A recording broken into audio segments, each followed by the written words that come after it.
आज एक ऐतिहासिक घटना घडली आहे। नासाच्या अंतराळवीर सुनीता विल्यम्स आणि त्यांचे सहकारी बुच विल्मोर 9 महिन्यांच्या अवकाश यात्रेनंतर अखेर पृथ्वीवर परतले आहेत।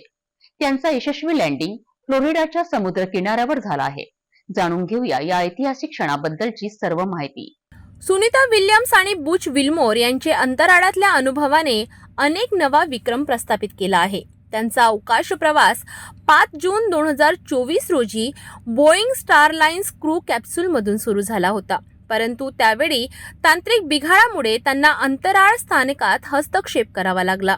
त्यानंतर सुनीता विल्यम्स आणि त्यांच्या सहकाऱ्यांनी स्पेस स्टेशन बाहेर तब्बल 62 तास 9 मिनिटे घालवली आणि 9 वेळा स्पेस वॉक केला।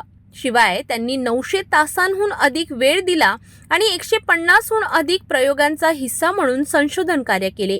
सुनीता विल्यम्स यांनी गुरुत्वाकर्षणाचा अंतराळातील द्रव प्रणालीवर काय परिणाम होतो हे देखील संशोधन करून महत्त्वाचे निष्कर्ष मांडले। त्यांचे काम विशेषतः पाणी आणि इंधनाच्या पेशींसाठी नवे रिॲक्ट्स विकसित करण्यासंबंधी खूप महत्त्वाचे ठरले। नासाच्या या अंतराळवीर सुनीता विल्यम्स आणि त्यांचे सहकारी बुच विल्मोर अखेर 9 महिन्यांनी पृथ्वीवर परतले। सुनीता विल्यम्स आणि बुच विल्मोर यांनी भारतीय वेळेनुसार 19 मार्चच्या पहाटे 3:30 फ्लोरिडाच्या किनाऱ्यावर सुरक्षितपणे लँडिंग केलं। हे दोघेही इलॉन मस्क यांच्या स्पेस एक्सच्या ड्रॅगन यानाच्या सहाय्याने पृथ्वीवर परतले। अंतराळात सध्या नासाने अंतराळवीरांच्या लँडिंगचा व्हिडिओ देखील शेअर केला आहे।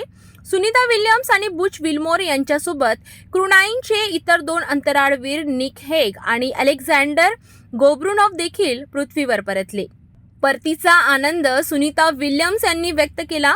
त्यानंतर देशाचे पंतप्रधान नरेंद्र मोदी यांनी सुनीता विल्यम्स यांची भेट घेत त्यांचा अंतराळातील प्रवासाची माहिती घेतली।